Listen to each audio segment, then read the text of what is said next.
bienvenue chez toi. Bonjour, merci à tous. Voilà, moi c'est tutoyé, c'est la grande famille Radio Amitié, tu es chez toi dans tous les cas. Avec ça justement, on a déjà planté le décor, on parlera de Zulumanité, beaucoup de choses en tout cas à dire là-dessus. Mais pour l'instant, permets-nous donc de rappeler que Ange Gabriel, l'écho de Vimeson, dans la technique, Franck Hervé, mon compagnon presqu'idéal, Franck Hervé, bonjour, ça va bien? Bonjour, non, c'est accident. Non, mais ça Zombie, non, on ne peut qu'avoir la pêche. C'est une grosse tête. Ben voilà, c'est le vendredi, on va se lâcher un tout petit peu dans ce studio. Et puis également, nous bénéficions de la présence de M. Balé, c'est le chargé de communication de la grande bijouterie Bouzou. Balé, bonjour, bienvenue. Ouais, bonjour. Mais en tout cas, très content de t'avoir dans ce studio qui t'appartient évidemment. Merci, frère. Fidel Yao, Ibrahim Traoré sont nos assistants pour cette belle émission à vous de jouer qui, à titre de rappel, vous est ainsi rendu lundi, mardi, jeudi et vendredi entre 11h et 12h. Alors, on installe tout le monde, surtout notre invité Soumbi, en écoutant ceci, Soum. Rappelle-toi. Amitié FM. Oh putain. C'est moi l'enfant de frère.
On a passé en revue quelques gros tubes de Soumbil, réaction à chaud. Ouais, très émouvant tout ça.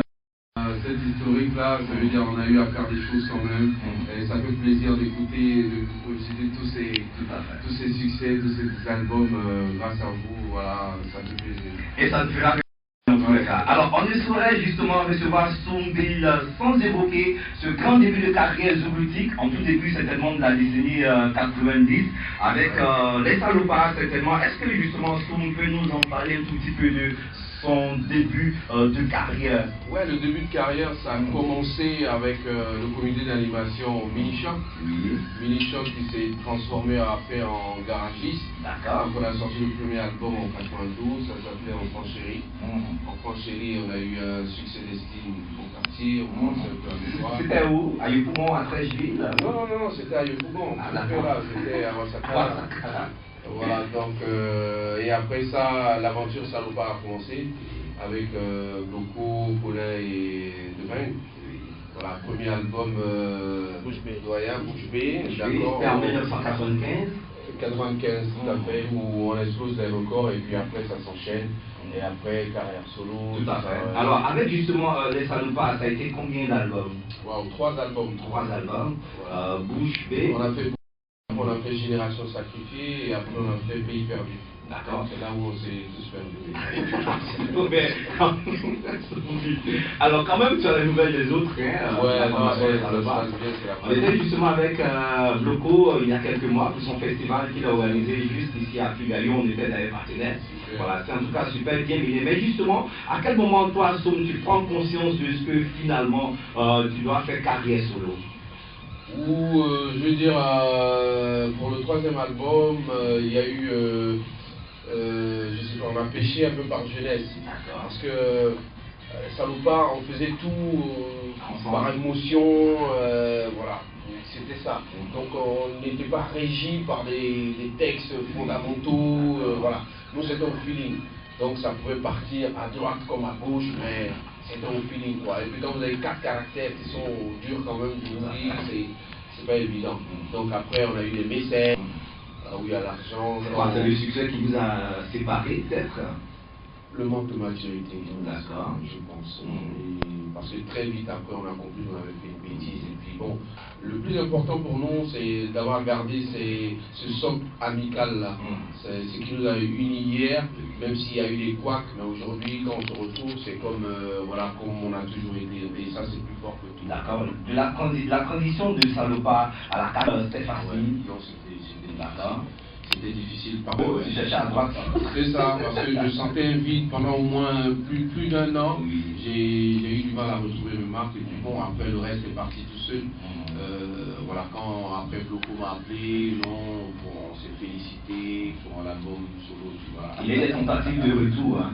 Voilà, on a essayé plusieurs fois de revenir, de retravailler les succès de Salopa. On a eu à faire même des concerts ici. Après, bon, c'est les calendriers. Et puis, il y a eu deux gros businessmen qui sont dans le team maintenant. Des Bang et Pauline. C'est tout. Des grands hommes d'affaires. Ouais, quand on parle de musique, ils ont l'impression de vous demander, mais vous êtes encore comme ça. Et ton premier album solo En 2000.